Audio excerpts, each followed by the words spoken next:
Très heureuse, mesdames et messieurs, de vous retrouver dans Spécial Débat. Spécial Débat reçoit pour vous Anchel Kimanga, je crois que c'est ça. Exactement. Voilà, je n'ai pas massacré le nom.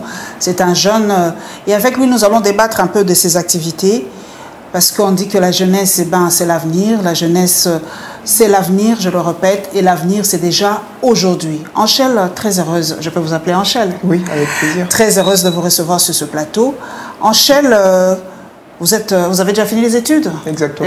Qu'est-ce que vous avez fait comme études? Déjà, j'ai fini à l'ISTA. Okay. J'ai fait informatique appliquée. Donc, je suis ingénieur en génie électrique et informatique. Génie électrique et informatique. Moi, je suis un peu nulle dans ça, je suis de la vieille génération. Okay. Mais aujourd'hui, est-ce que le monde est, Anchel, parce que j'ai un jeune avec moi, est-ce que le monde aujourd'hui est esclave de l'informatique aujourd'hui? À l'allure où vont les choses, je crois qu'on tend vers ça. On n'est pas si loin de ça.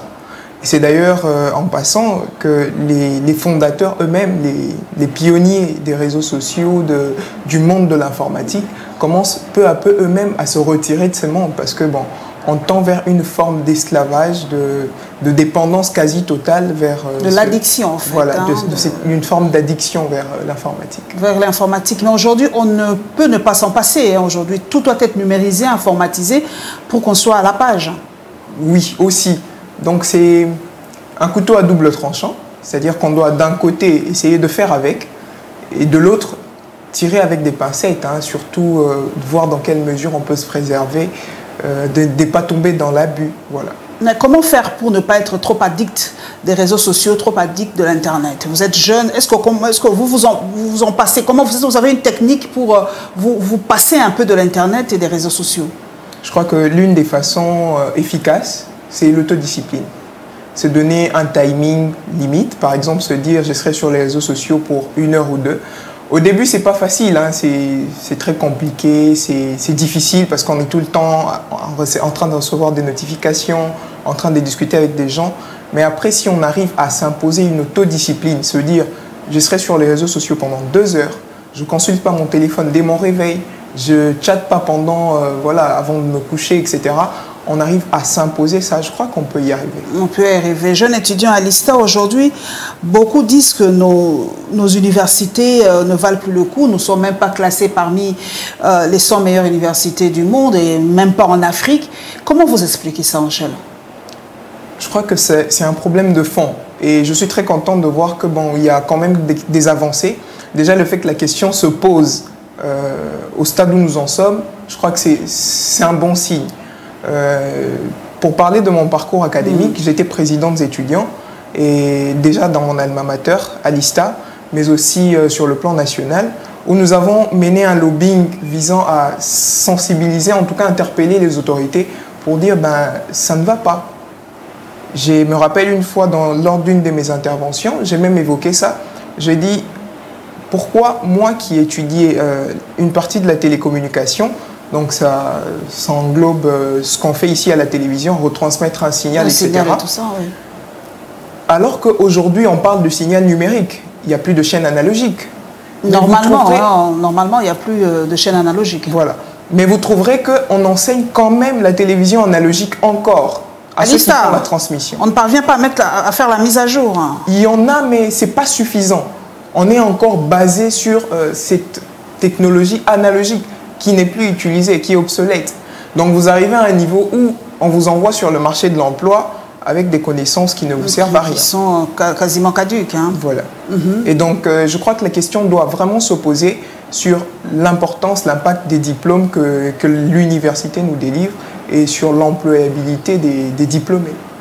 Est-ce que vous êtes sûr que pour réussir dans la vie, parce que j'ai un jeune avec moi, un jeune doit suivre le cursus académique? Est-ce que tout jeune est obligé de faire l'université ou les instituts supérieurs pour réussir dans la vie aujourd'hui? Je ne pense pas. Je ne pense pas parce que l'université nous vole le 3/4 de notre temps, hein, du temps de notre vie. Je prends un parcours très simple, vous faites 3 ans d'école maternelle, 6 ans d'école primaire, 6 ans d'école humanitaire, hein, le secondaire et tout. Oui.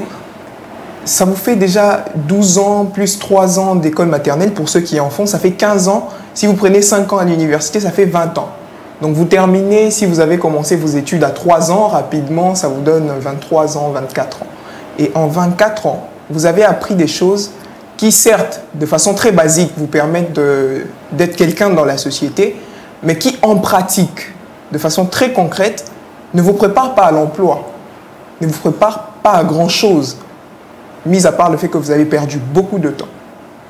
Contrairement à ceux qui vont directement dans des métiers d'application, dans ce que nous on appelle les métiers pratiques, hein. Ceux qui vont directement dans ça, ils entament plus vite une certaine vie professionnelle et ils entrent très tôt dans la vie active et ils ont plus de chances de se développer. Si aujourd'hui, quelqu'un peut commencer à travailler, par exemple, en faisant le journalisme, à en apprendre un peu plus, à être là-dessus pendant 10 ans, et qu'il commence à 10 ans ou à 15 ans, à 25 ans, il aura une expérience que celui qui a fini l'université et qui commence à 25 ans, 27 ans, n'aura pas. Donc ça, c'est encore un élément voilà, qu'il faut prendre en compte. Vous qui êtes ici à Kinshasa, en RDC, est-ce que nos universités sont adaptées à nos réalités aujourd'hui? Parce qu'on nous dit il y a beaucoup de juristes, il y a beaucoup d'économistes, il y a beaucoup de ça, mais il n'y a pas peut-être beaucoup d'étudiants qui font la géologie, par exemple, l'étude des forêts, les eaux et tout ça. Nos réalités ne sont pas adaptées à nos études. On sort beaucoup de juristes, mais ceux qui peuvent développer notre pays, il n'y a pas trop d'étudiants sur ça. Oui, malheureusement. Il n'y a pas beaucoup de personnes qui vont dans le sens de l'agriculture, l'agronomie et tout ça. Je me rappelle, je ne sais pas, je vous en ai parlé en passant. J'ai fait une tournée dans la province du Bandundu et j'étais en train de parler de ça. C'est qu'on ne peut pas envisager un développement de façon durable si réellement on n'a pas pris en compte les développements du secteur primaire, qui est l'agriculture. La terre et tout ça. Voilà. On ne peut pas envisager cela. C'est très compliqué. De façon très simple, pour comprendre ça, il y a une guerre à l'Ukraine aujourd'hui, hein, avec la Russie, mais nous ici on a des problèmes. On a des pénuries et puis ça ne fait que commencer. D'après les prévisions, le secrétaire général de l'ONU a annoncé que nous sommes parmi les pays qui seront le plus touchés par cette crise, en termes d'exportation des blés et autre chose. Donc ça veut dire que le développement, si on veut vraiment y penser, ça doit commencer par là. Et on nous a malheureusement vendu une mauvaise image, c'est que ceux qui touchent la terre, c'est un sale travail. Exactement. Donc du coup, pour nous les jeunes, c'est que faire le champ, c'est trop sale, c'est sale. Oui, on ne veut pas être dans ça. On ne peut pas mettre la main dans la boue, en fait, dans la pâte. Alors que c'est là la voie impérative par laquelle il faut passer pour envisager le développement et réussir. Et les jeunes aujourd'hui, en tout cas, n'aiment pas trop l'agriculture, n'aiment pas trop les travails de champ, comme vous l'avez dit, mais nous devons passer par là. Vous êtes jeunes, quel message vous allez dire? Comment faire aimer la terre aux jeunes? Parce que c'est pas rentable. C'est vraiment pas rentable du coup, comme ça, comme les mines. Hein. Les mines, c'est vraiment, vous avez l'argent circule comme ça. Mais la terre, c'est pas facile. Hein. Il y a beaucoup de travail. Il y a aussi les aléas de la nature, la pluie, tout ça, ça peut détruire toute une récolte, les maladies. Comment attirer les jeunes vers l'agriculture, Angèle? Je pense que la plus grande partition dans ce cas de figure devrait se jouer par le gouvernement. Je pense que le gouvernement a une grande partition à jouer. Si le gouvernement arrivait à revaloriser ces secteurs, arrivait à séduire les jeunes en faisant quelques propositions, quelques appels à projets, quelques ouvertures dans ces secteurs, je crois que beaucoup de gens iront. C'est seulement parce qu'on s'est dit, bon, après, je vais m'investir dans ça. Ici, on n'a pas beaucoup de terrain pour se plonger là-dessus. Je vais aller... Angèle, Maloukoun, c'est là, tout ça, mais c'est plein là-bas. Il y a des espaces, des étendues vides vers Bandundu, le grand Bandundu, même vers le Congo central. Il y a des espaces à perte de vue. Oui, c'est pas des espaces qui manquent. C'est de ces terrains-là que je suis en train de parler. Okay. Contrairement à ici, quand j'ai dit ici, je vois le centre-ville, aux alentours, c'est que c'est un peu plus compliqué d'en avoir ici. Et quand vous allez là-bas, vous avez d'autres problèmes qui se posent, en termes par exemple de transport. Vous avez d'autres problèmes qui se posent en termes de moyens d'acheminement, de stockage, de l'eau, ainsi de suite. Et ça, c'est des problèmes qui reviennent particulièrement à l'État. Et c'est à ce niveau-là que l'État a une grande partition à jouer. Si l'État s'investit suffisamment et qu'il encourage l'investissement dans ces secteurs, je pense que même les jeunes pourront y aller. C'est parce que on ne voit pas clair dans ça. On s'est dit, mais bon, est-ce que ça va donner ou pas? Est-ce que ça vaut la peine? Ça vaut vraiment la peine de se donner tout ce mal. Angèle, vous avez mis en pratique des propositions, je crois, je vous ai vu au Bandundu et ailleurs. Qu'est-ce que vous avez fait pratiquement? Vous pouvez nous en parler un tout petit peu de ce que vous avez fait par rapport à vos projets, comment vous voulez attirer les jeunes avec des mini-projets? Est-ce que vous nous en parlez un tout petit peu? Oui. Bon, c'est une initiative que nous avons appelée Future Student Innovation. On veut particulièrement tourner autour des étudiants parce qu'on vous avez mis anglicisé, hein, ça sort bien. Pourquoi angliciser? Vraiment. Enfin, juste parce qu'on se dit que ça résume un peu mieux l'essence de... Oui, l'anglais, ça résume bien par rapport au français aussi. Voilà. Et donc, on a voulu travailler en connivence avec particulièrement la jeunesse estudiantine, parce qu'on suppose que c'est censé être la crème intellectuelle, mais pas que. Donc tous les jeunes sont aussi les bienvenus dans ce projet. C'est pour ça qu'on a même eu à rencontrer des élèves et même des jeunes désœuvrés et beaucoup d'autres catégories de jeunes. Alors l'idée, c'est de fédérer nos forces. Aujourd'hui, moi je peux avoir un projet intéressant, je peux avoir une initiative, je viens vous voir, c'est bon, ça passe, parce que peut-être vous allez m'accorder une faveur. Mais pour que le gouvernement entende, c'est très compliqué. Mais si on est un conglomérat, si on est un groupe de jeunes, une centaine de jeunes qui viennent pour faire passer une demande auprès du gouvernement, le lobby est différent. Le message passe pas différemment. Vous voulez créer des plateformes, voilà, je comprends. Donc l'idée, c'est de se regrouper, de réunir, de pouvoir mettre en place un réseau des jeunes qui vont mener ce plaidoyer. Mais on ne va pas se mentir, on ne va pas se voiler la face, c'est que vous pouvez faire toutes ces démarches, mais si vous n'avez pas d'argent, l'argent c'est le nerf de la guerre. En fait. Voilà, vous aurez du mal à décoller. Voilà pourquoi on a dû prendre les choses par l'essence du poil. Donc on commence par les départs, on fait appel aux jeunes, ceux qui ont des initiatives, des projets. Il y en a beaucoup qui ont des projets, des initiatives. Parce que beaucoup disent que les jeunes Congolais ne pensent pas trop. Les jeunes Congolais, c'est seulement la boisson, les films, la danse et tout ça. Est-ce que les jeunes Congolais vraiment réfléchissent ensemble, ont des projets vraiment bankable, comme on dit? Est-ce que c'est vraiment... Beaucoup pensent que c'est vraiment un mythe, hein, que les jeunes Congolais... Non, on ne les voit pas travailler, il n'y a pas de start-up. Quand vous êtes dans l'informatique, est-ce qu'il y a des jeunes Congolais qui font des start-up, qui font des projets? Parlez-nous-en un peu de ces projets-là. Il y a des jeunes. Il y a des jeunes. Il y a des jeunes, oui, il y a des jeunes qui se lancent dans pas mal de projets. Seulement, ils sont minoritaires. Et d'autres sont découragés parce qu'ils ne voient pas l'issue. Ils se disent que le tunnel est bouché, ça ne sert pas de se lancer dedans. Est-ce qu'il y a un projet qui vous a captivé, un ou deux projets de jeunes qui vous ont captivé? Oui, l'année dernière, on a pu accompagner 3 projets. Je vais par exemple citer un projet qui consistait à mettre en place un réseau social purement congolais. Waouh, genre oui. Facebook voilà. Congolais ou... En quelque sorte, un Facebook congolais. Ça s'appelle Yonaye, le réseau. C'est faisable? Oui, c'est faisable. Il y a une version qui est déjà en boucle, en train de tourner, en local. Et bientôt, ce sera disponible. Nous y travaillons pour que ce soit accessible. Mais ça demande quand même de l'argent, créer ces histoires. Justement. Et lorsque nous avons organisé la première édition de notre programme, on a fait une levée des fonds pour accompagner ces jeunes entrepreneurs. On a mis en place toute une plateforme, toute une structure. Et ça nous a permis de réunir les fonds nécessaires pour nous lancer. Pour ce projet-là, pour un autre projet, ça c'est particulièrement pour les dames. C'est une dame qui a mis en place des produits qu'elle a fabriqués elle-même, des produits qui permettent de lutter contre la calvitie, la production de la pousse des cheveux. L'alopécie, voilà. On fait hommage à Jada Smith. À Jada Smith.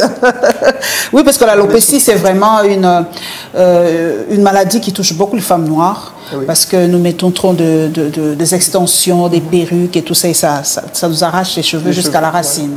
Voilà. Bonne initiative pour elle. Mais ça va pour ce projet? Oui, pour ce projet aussi, ça va. On est en train de travailler sur le système d'approvisionnement parce que voilà, faut aller, elle fabrique elle-même, donc faut aller voir à la source comment elle va avoir les matières premières pour ne pas être en rupture de stock une fois. Ça, c'est un autre problème, hein, rupture de stock, les matières premières. Bon, les matières premières, peut-être on en a, mais c'est la transformation qui pose problème. Il y a aussi un autre projet, vous en avez parlé de 3. Oui, le 3e projet, c'est une autre demoiselle. Il y avait 2 dames. Ah, quand même, les demoiselles, ça fait plaisir. Oui. La demoiselle, elle a pu mettre en place un système de culture des champignons qu'on appelle les plérotes. Ça pousse très, très difficilement dans la nature et tout. C'est généralement les champignons qu'on nous vend dans des boîtes. Dans des boîtes, là. Hein. Voilà, importées. Ah, ok, voilà. je vois. Et elle a pu travailler avec une petite équipe, chimiste et agronome, pour pouvoir synthétiser la manière de cultiver ce champignon. Et on en cultive rien que par demande, sur commande. On cultive et puis on peut livrer. Oh là là. Voilà. Elle est ici à Kinshasa? Oui, elle est à Kinshasa. L'année dernière, on était focus sur Kinshasa, donc on a pu avancer avec le projet de Kinshasa. Les 3 projets que je vous ai mentionnés sont à Kin. Il y en a eu d'autres, même s'ils n'ont pas gagné, mais c'était des projets intéressants. Il y a eu un projet qui résumait l'actualité des étudiants sur l'étendue de la RDC. Il y en a eu un autre qui a conçu un programme pour contrôler le système éducatif pour les élèves, en tout cas. Ce qui fait en sorte qu'un parent peut, depuis chez lui à la maison, avoir toutes les informations de l'évolution de son élève et ainsi de suite. Donc il y a eu pas mal de projets et c'était très intéressant. C'était une belle expérience pour une première édition. Et là, nous nous sommes dit, on ne va pas s'arrêter là. On va se lancer pour l'année 2022, pour une 2e édition. Et c'est déjà maintenant là que nous recevons les projets de jeunes qui ont des initiatives. Avec la particularité qu'on a étendu l'initiative, ce n'est plus seulement pour Kinshasa, on y a ajouté vous avez ouvert le champ, 5 autres provinces. Ok. Donc le Kwilu, Congo central, Chopo, Haut-Katanga et Nord-Kivu. Donc le Congo profond a aussi mis en honneur parce que le Congo profond est souvent délaissé. Hein. Oui, on met toujours l'accent sur Kinshasa. Et vous avez déjà eu des échos, les jeunes ont déjà répondu favorablement à... Oui. À l'heure actuelle, on a une 50aine de souscriptions. Il y a quelques 50 jeunes qui ont réagi à notre appel depuis le 1er avril. Et comme ça va jusqu'au 30 avril, on espère qu'il y aura encore plus de jeunes et plus de projets qu'on pourra soutenir. Je vois des projets de transformation, il y a des projets qui vont dans le sens du secteur primaire dont on a parlé, mais aussi du secteur des services, puisqu'on ne veut pas rester en arrière par rapport à l'évolution technologique. Et donc il y a beaucoup d'initiatives dans ce sens qui promettent vraiment. Je pense que cette édition sera une des meilleures. Les sciences, on dit souvent que la femme et la science, ça ne fait pas bon ménage. Hein, de fois. Est-ce que vous comprenez? Parce que moi, la science, les chiffres, tout ça, j'en ai vraiment en horreur. Est-ce que c'est génétiquement que la femme n'aime pas les chiffres, la science ou quoi? Comment vous expliquez ça? Pourquoi les femmes, les filles ne sont pas vraiment attirées vers les sciences? Moi, je pense que c'est un peu lié à l'environnement. À l'environnement? Oui. Okay. Je ne voudrais pas parler de culture. Voilà pourquoi j'ai dit environnement. L'environnement dans lequel on évolue a un impact sur nous, qu'on soit entrepreneur, qu'on soit professionnel, qui qu'on soit.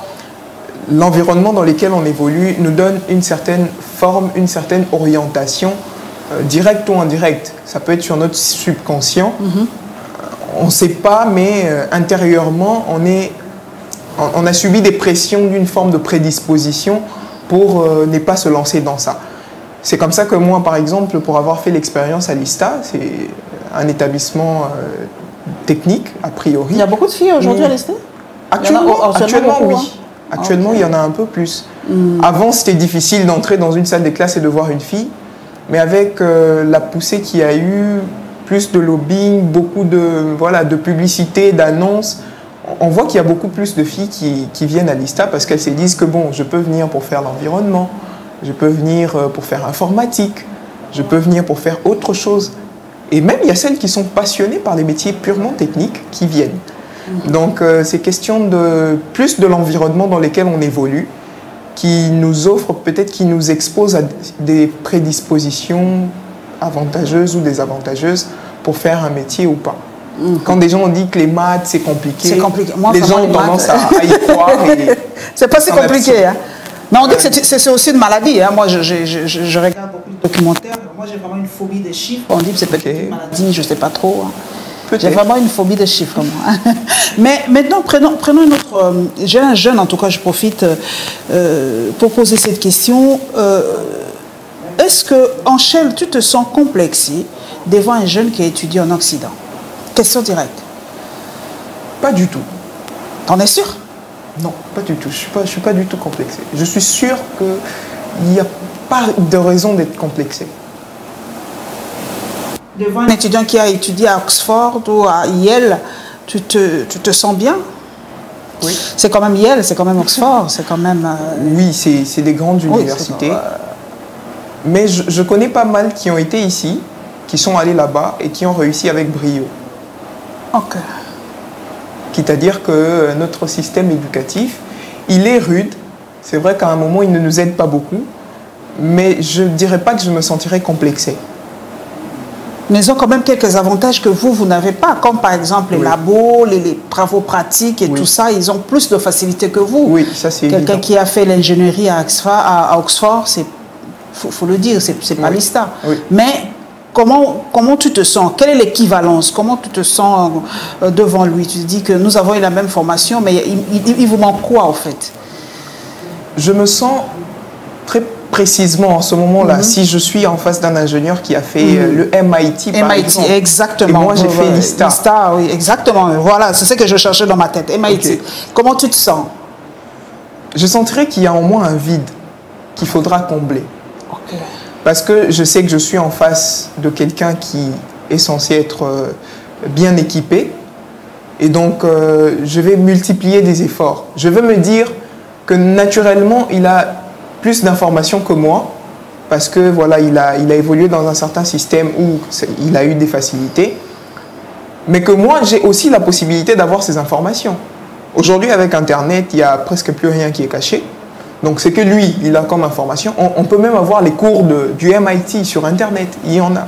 Il y en a. Donc, je me dis, si lui, il a ses cours, je peux aussi en avoir. C'est aux jeunes Africains aujourd'hui de doubler d'efforts pour combler ce vide, c'est ce que tu veux dire? Oui. C'est perso maintenant, c'est un engagement personnel. Je dis, je dois combler le vide ou la distance qui nous sépare avec les autres. Oui. C'est pas facile. Ça, c'est une prise de conscience personnelle. Hein? Oui, oui. Je pense que tout part de là. Parce que quand on ne prend pas conscience, c'est très compliqué. J'aime bien parler de ça. Les chrétiens vont se retrouver. Jésus dit, heureux c'est lui qui est conscient de son état spirituel. Donc, c'est à partir du moment où vous prenez conscience que vous êtes en mesure de dire, ok, là je peux faire quelque chose.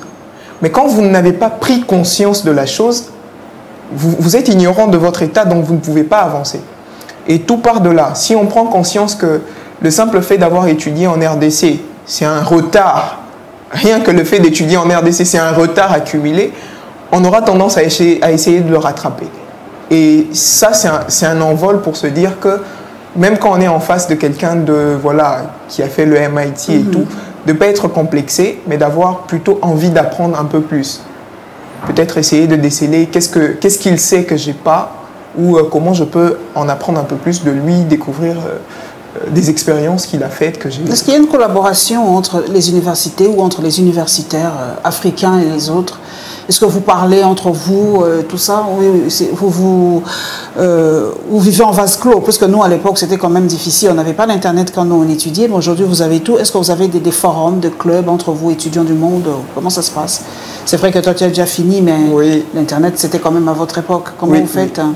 Bon, pour dire vrai, c'est que les réseaux qui sont constitués, sur lesquels on peut s'apaisantir et discuter, pour la plupart des cas, c'est des gens que nous connaissons ici, qui sont allés un peu de la diaspora.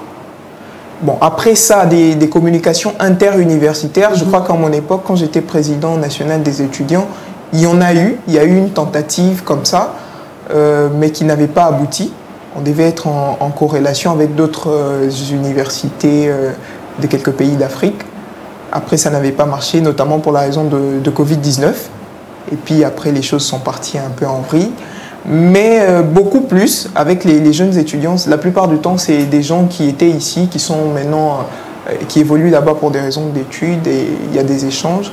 Mais voilà, on ne va pas se mentir, entre nous Congolais, les gens qui sont là-bas, revenir ou échanger plus pour parler de matière, de cours et tout, il n'y en a pas beaucoup. Les Congolais n'aiment pas trop s'apaisantir. Je sais que c'est ce qui fait mal de fois quand nous faisons des émissions comme ça, je vous assure, je n'aurais pas 1000 vues. Ok. Ça, c'est une réalité. Le Congolais, des fois, nous aimons trop les histoires qui nous... Trop les polémiques. Voilà. Je suis sûre, peut-être je vais relever les défis si j'aurai au moins 1000 vues avec Angèle, parce que c'est un jeune étudiant qui donne son point de vue. Essayez de suivre quand même. Hein? Ancien étudiant. Ancien étudiant. Voilà, il a bien dit, ancien étudiant. Donc, essayez quand même de suivre aussi ce qui est scientifique. Ça nous fait aussi du bien. Oui. Alors, Angèle... nous retournons à la guerre en Ukraine parce que vous êtes jeune. Pour vous, la guerre est une façon aussi de résoudre le problème. Parce que ici, chez nous, on dit pour résoudre le problème de l'Est, la problématique de l'Est, parce qu'il faut quand même qu'on parle de ça aussi, parce que vous êtes jeune, le pays, on va vous le laisser. Est-ce que la guerre est une piste de solution pour régler les choses? Parce que, comme Boutamosi te l'avait dit, pour terminer la situation à l'Est, il faut qu'on se bagarre avec le Rwanda. Il faut qu'il y ait quelque chose, et puis voilà. Pour vous, c'est vraiment la piste de solution? Pas vraiment. Qu'est-ce qu'il faut? Dialoguer? Pour l'Ukraine? Même pour ici. Pour l'Ukraine et les deux. Bon, je préfère commencer par notre pays. Je vous en prie. Pour notre pays, je crois que les discussions devaient commencer ailleurs. On doit d'abord faire le lavage en interne. Parce que si entre nous, on sait qu'il y a des gens qui aident ces rebelles, etc., qui sont ici. En tout cas, je ne vais pas faire de polémique, mais on en a entendu parler tellement de fois que c'est même plus à démontrer. Donc je pense que tout part d'un lavage en interne.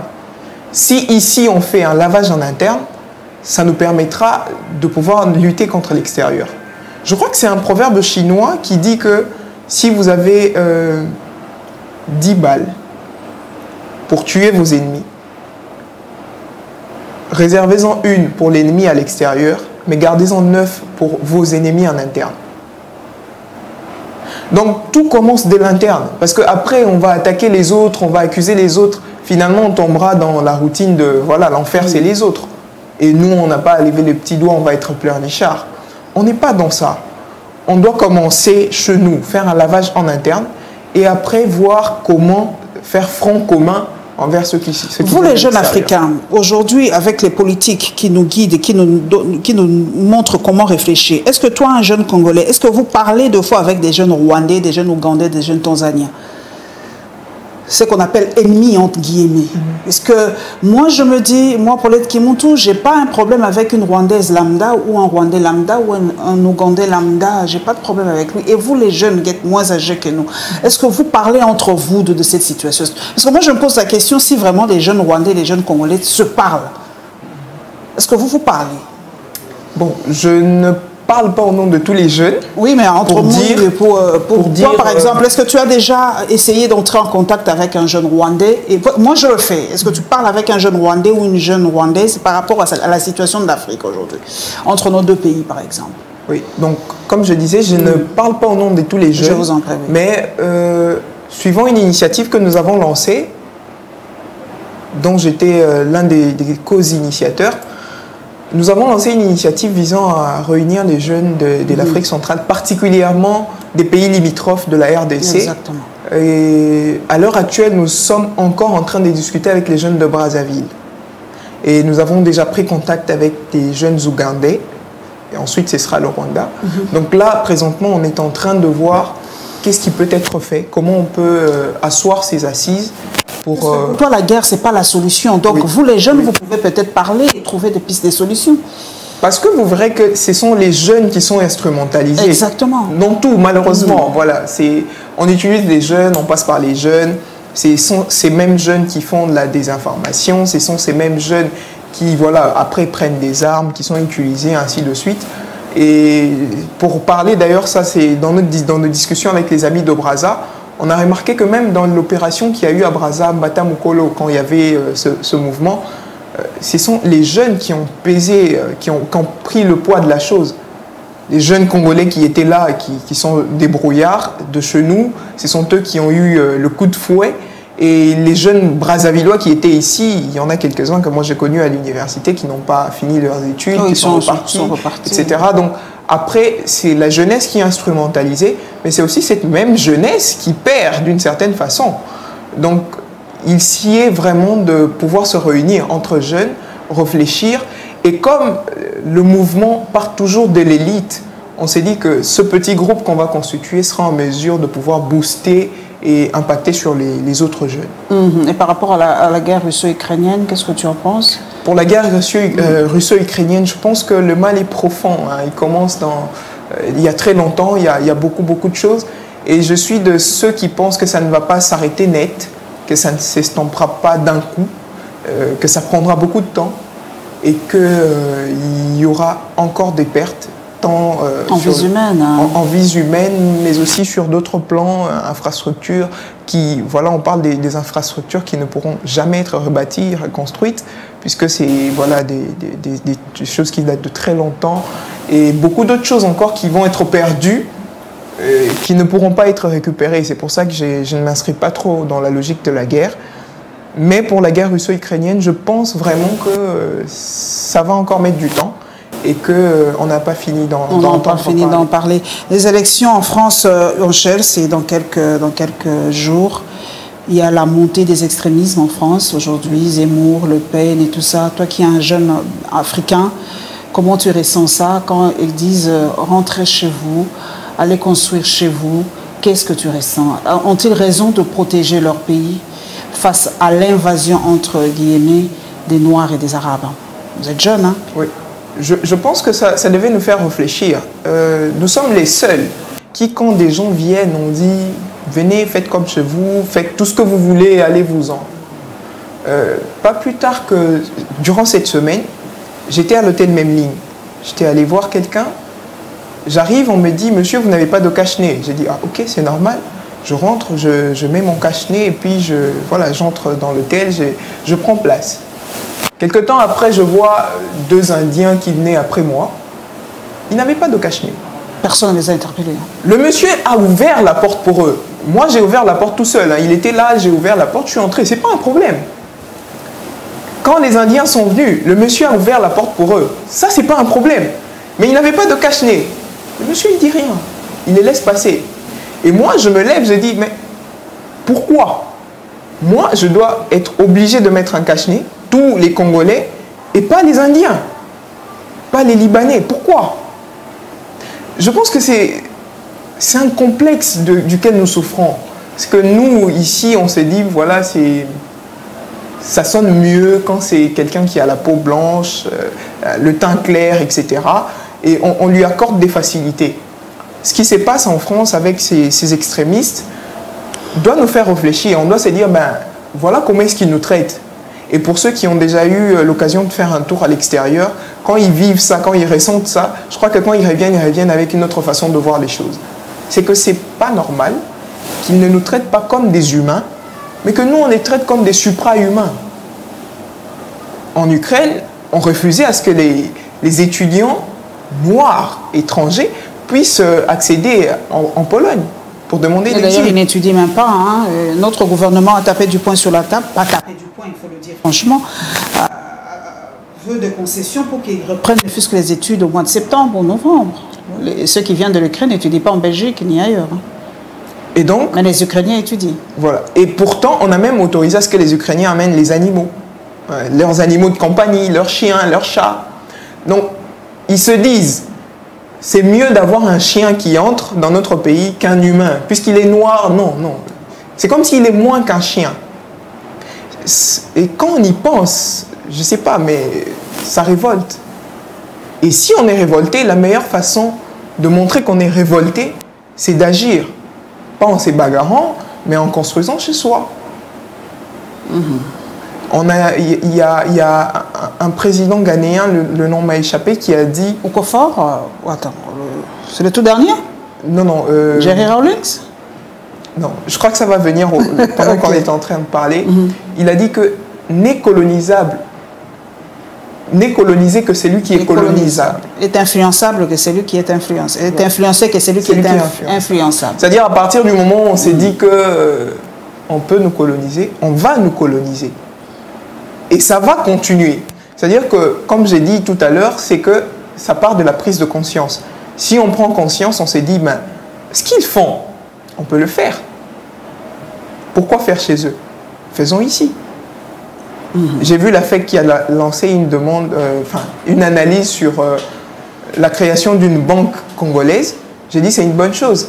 Si aujourd'hui on peut avoir une banque congolaise, je crois que question de taux d'intérêt ou toutes ces autres choses qu'on entend parler, demandant des exigences venant des autres banques, ce sera différent, ça va changer. Donc on a quelque chose à faire, on a une partition qui est très importante à jouer et je pense que tant qu'on ne l'a pas encore fait, on a du pain sur la planche. Jeune Africain, aujourd'hui, tu te sens... est-ce que tu sens que tu participes dans l'épanouissement du monde, jeune Africain tel que tu es aujourd'hui? Parce que déjà, par exemple, on cherche sur le plan du commerce, on dit que l'Afrique, ce n'est que 1 à 2%. Est-ce que l'Afrique, dans la science, a-t-elle contribué dans l'évolution du monde? Toi, tu es ingénieur. Qu'est-ce que l'Afrique a donné dans le monde, dans le domaine de la science? J'aimerais bien savoir. Malheureusement... Parce que mes enfants sont deux fois de dire, mais qu'est-ce que le noir ont inventé? Qu'est-ce que le noir ont fait? Qu'est-ce que le noir apporte dans le domaine surtout dans le domaine de la science? Qu'est-ce que nous apportons? Malheureusement, je ne serai pas en mesure de lister beaucoup de choses apportées par l'Afrique. Pas parce qu'il n'y en a pas, mais parce qu'on n'en parle pas. Pourquoi on n'en parle pas? Prise de conscience, encore. Mais je pense aussi que chacun d'entre nous a un rôle à jouer. Un exemple très simple. L'année dernière, on a discuté avec un jeune qui est au Kasaï. Il a pu mettre en place un système c'est un système informatique qui résout les problèmes, un peu comme un cerveau artificiel. Wow. C'est de l'intelligence artificielle. Exactement, le IA, comme on dit. Voilà, et c'est très génial. Mais seulement parce que le jeune homme, il est au Kasaï et qu'il est congolais, personne n'en a parlé. Wow, mais j'imagine si c'était un Belge, un Allemand, peut-être qu'il serait prix Nobel. Tout simplement parce que c'est un Congolais, bon, c'est passé, personne n'en a parlé et tout. Et c'est déplorable et ça fait mal. Il y a beaucoup de jeunes comme ça qui inventent des histoires. Malheureusement. Donc il y a des gens, pour cette édition, comme j'ai dit, de notre programme, on a déjà échangé avec pas mal de jeunes. Il y a un jeune qui a mis en place une série des machines d'industrialisation. Il a fait des décapsuleuses, des embouteilleuses, et ainsi de suite. Donc il est en train de concevoir plusieurs machines. Mais après, qui en parle? Personne. On a un sérieux problème. Et puisque personne n'en parle, et bien ça va passer dans les oubliettes. Voilà. Et on dira, ben, l'Afrique n'a rien apporté. L'Afrique a apporté beaucoup. Et continue même d'apporter beaucoup. Pas en termes seulement de matières premières et tout, mais aussi en termes d'intelligence, de création. Des fois, nous, on nous traite des brutes parce que nous ne donnons que la matière première. L'Afrique n'est que le réservoir des matières premières et pourtant c'est faux. Nous apportons aussi autre chose. L'abstrait, l'imagination, le savoir. Voilà. Non, et on n'en parle pas, malheureusement. Et moi, en passant, je vous remercie parce que c'est à travers des occasions comme ça qu'on a le privilège de pouvoir aborder ces genres de questions, parler de ça, faire connaître à la jeunesse qu'il y a des gens quelque part qui fournissent quand même des efforts pour que ce que d'autres font puisse être connu et que ceux-là qui roupillent encore dans leur coin puissent venir et puis faire connaître aussi leurs projets, leurs initiatives et leurs talents. C'est très important. C'est vraiment très important. Est-ce que vous avez un dernier message? Parce que nous sommes en train de chuter, comme on dit dans notre langage. Est-ce que vous avez un message particulier à formuler? Oui, à toute la jeunesse, particulièrement à la jeunesse estudiantine, comme on l'a dit, mais à toute la jeunesse, c'est que nous vous invitons, si vous avez vos initiatives, vos projets, à pouvoir les soumettre sur notre plateforme. C'est www.fusi-rdc.com. Fusil. Fusi, F-U-S-I. Ah, comme fusil. Voilà. Fusi-rdc.com. Alors, si à travers notre site, vous pourrez soumettre votre projet et nous, on va travailler avec tous ces jeunes qui vont soumettre les projets pendant une période de 2 mois pour faire suivre des formations qui vont permettre à ces jeunes d'être suffisamment équipés et outillés pour pouvoir aborder ce domaine de l'entrepreneuriat. Et donc, toutes les personnes qui ont des projets, tous les jeunes qui ont des initiatives sont priés de pouvoir nous contacter. Ils peuvent même le faire sur Facebook. Ils nous contactent à travers notre page Facebook. Et on pourra... C'est quoi la page Facebook? Future Student Innovation. Fusi. en cours. Fusil. Fusil RDC. Ok, on va le mettre et comme vous êtes tous sur Facebook, on est tous sur Facebook, donc c'est plus facile de donner vos projets parce que ça fait quand même mal d'entendre qu'il y a beaucoup de jeunes de Kinshasa et de l'intérieur qui ont des idées, qui ont des projets, mais qui passent comme ça inaperçus parce que le gouvernement ne met vraiment pas l'accent sur la recherche, l'intelligence des jeunes. Pas trop. Pas trop. Hein. Déjà la recherche, je ne sais même pas ce ministère, qu'est-ce que ça produit, que ça fout, le ministère de la Recherche scientifique. Je n'en parle pas parce que voilà. Est-ce que vous les avez approchés, la recherche scientifique? Tellement de fois. Je peux vous lister, il y a plus d'une dizaine de correspondances, mais bon. On est un peu dans la politique de tant qu'on n'a pas quelqu'un à l'interne, tant qu'on n'est pas proche de X ou Y, ça ne marche pas. Donc voilà, nous remercions ceux qui ont quand même répondu, même si ce n'était pas favorable, mais au moins ils ont répondu, contrairement à ceux qui, voilà, carrément, ils n'ont pas fait suite du tout. Ils ont fait la sourde oreille. On a écrit plusieurs fois, mais rien. Mais c'est quand même triste hein, de voir comment on néglige la jeunesse, comment on néglige les intelligences, les futurs ingénieurs, les savants de notre pays, et nous nous concentrons de fois dans les futilités, et ça fait extrêmement mal. Hein. Ça fait extrêmement mal.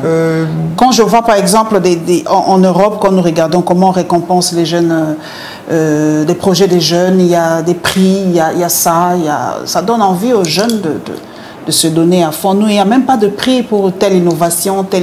On n'en fait pas chez nous. Hein. Oui. Les prix de sciences et tout ça, on n'en a pas ici. Hein. Pas que je sache, à ma connaissance, il n'y en a pas.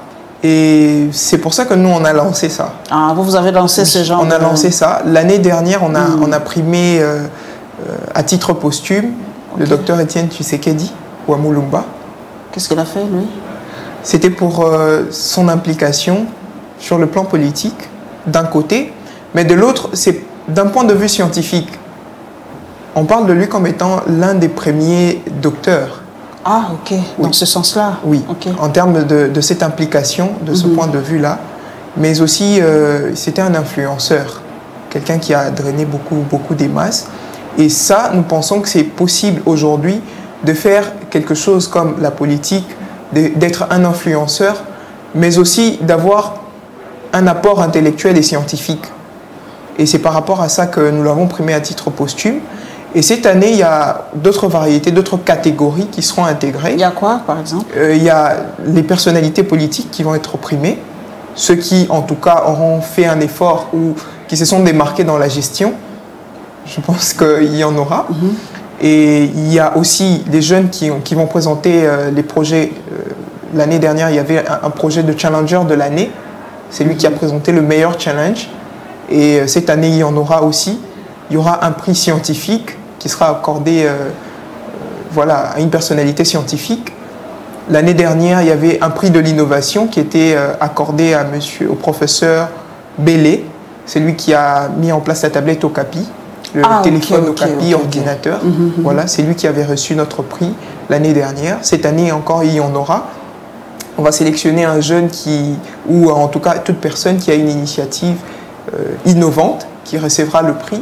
Et ainsi de suite. Donc, il y a quelques catégories qui ont été ajoutées par rapport à l'année dernière.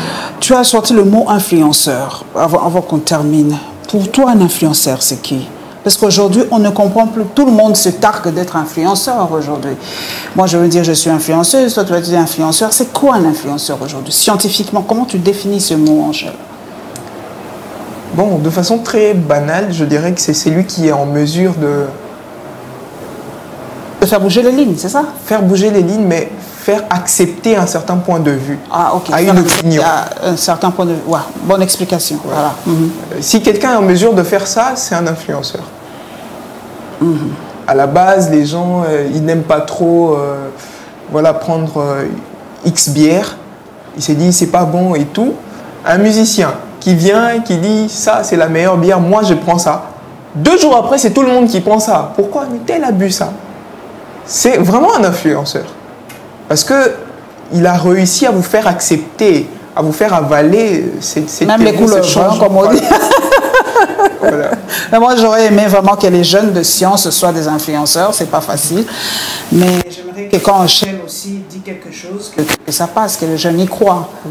Faites bouger les choses, et faites passer la science, comme je crois la science doit être notre moteur de développement. Oui. Faites aimer la terre, faites aimer les sciences. Hein. C'est bon pour nous, pour l'Afrique en tout cas. On y travaille et je pense que lorsqu'on était dans le Bandundu, on a eu le privilège de visiter quelques écoles et on a vu naître, on a vu susciter cette passion auprès des élèves. Et c'est pour nous un moyen de parvenir à cette fin. Susciter dans la jeunesse croissante cette envie, cette passion pour la science. Et nous pensons que ça promet. Ça promet. Merci beaucoup, Angèle. Merci en tout cas d'être passé. Ce sont des émissions comme ça que nous allons faire aussi de temps en temps. C'est vrai que la politique règle tout. Il nous faut une politique pour ces jeunes. Nous avons même un ministère de la jeunesse. Nous avons un ministère de la recherche scientifique. Nous avons tout un gouvernement, des autorités. Aider ces jeunes à faire développer leurs idées, leurs projets. Parce que c'est eux qui seront demain à notre place. C'est eux l'avenir de la République démocratique du Congo. Vous avez des projets intéressants. Les jeunes Congolais réfléchissent, mais ils ne sont toujours pas, comment dire, on ne les prend pas à bras le corps pour que leurs projets prennent vie, ce qui est extrêmement dommage. Merci à vous et bonne chance vraiment pour vos projets. Okay. Et on se retrouvera, mesdames et messieurs, prochainement pour notre spécial débat.